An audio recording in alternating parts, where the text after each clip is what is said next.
What's up, guys? It's your boy Dev1 from the audiobank.com, and today I'm bringing to you a quick overview and demo of the Akai MPC Live 3. Akai did not let us down with this release. I currently own the Live 2, and I'm definitely looking at picking up a Live 3. They did not sponsor this video, and I did not receive anything in return from Akai for this, so I'm just going to give you a quick review of it, and yeah, enjoy. Check it out.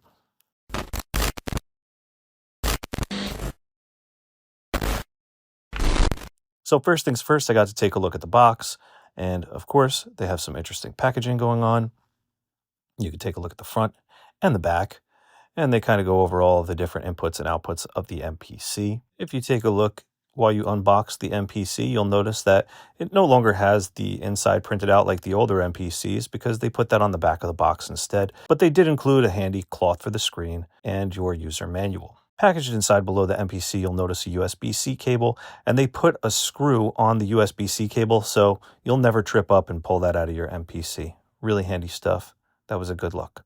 When I opened this unit, unfortunately, I didn't find any of the 2.5-inch SSD SATA screws for the hard drive bay if you were to add your own. And I'm sure if you owned an MPC prior, you'll have the one on those, but still, those tiny screws would be really cool if they were included. I believe they do include them with the MPC Key 61, so I'm not sure why they're not doing it with the Live. As you can see, I caught a quick flick of this demo screen. They have new demos, new expansions. Another change I haven't heard anyone mention yet was they didn't use the black coating that the Live 1 and Live 2 used. Over time, this would break down and it made cleaning the MPC impossible, so I'm really glad that they made this change. They switched it over to the MPC Key 61 style. It's an all-plastic body, which actually made the MPC feel lighter than the Live 2.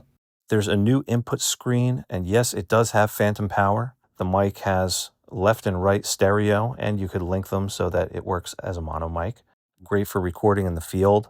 And I also noticed, as far as their stretching algorithm goes, you can see it says flat and elastic. Even though they call it super, I'm pretty sure it's their elastic algorithm. I'm not sure. I'd have to dig in deeper, but this is just something that I saw. I went through this pretty quick. I had about an hour, and I wanted to work with it and see what I could do with it. Another thing I noticed was that you're able to put clips on each part of the pad, so each quadrant gives you either a sample or a clip that you could launch.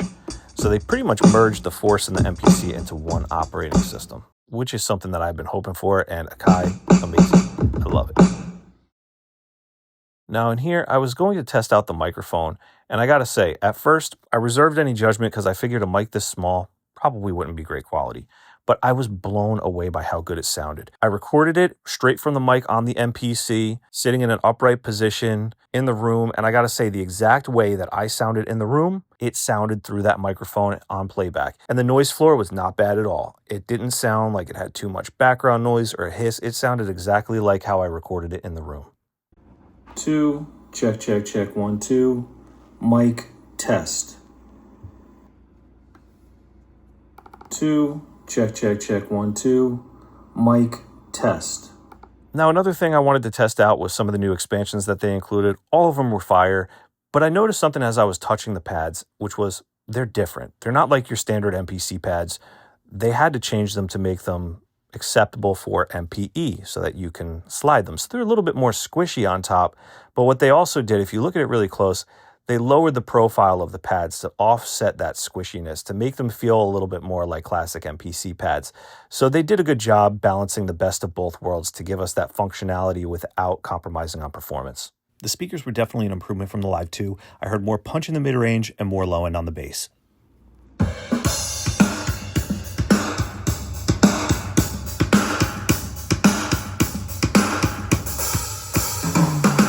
And once again, they partnered with Native Instruments to bring you two brand new plugins, Duets and Luxa, which both sound amazing with the MPC. New plugins available. Native Instruments Play Series, MPC Edition. They got Duets and Luxa. Check them out. The chords you're hearing from the Dev1 MIDI progression pack, available at theaudiobank.com/shop. Check it out.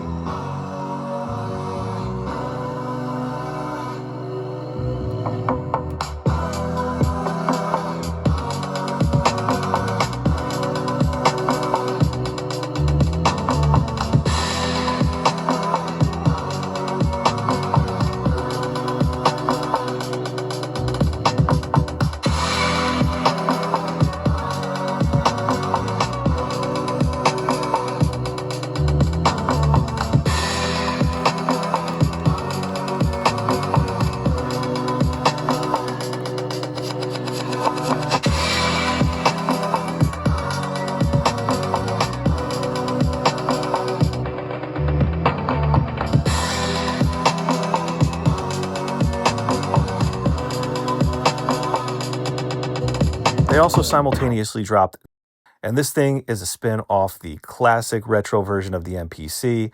It's a total redesign of it, and it looks dope. I love it. All in all, great job, Akai. Looking forward to all the products. MPC came out fire. I enjoyed working with it.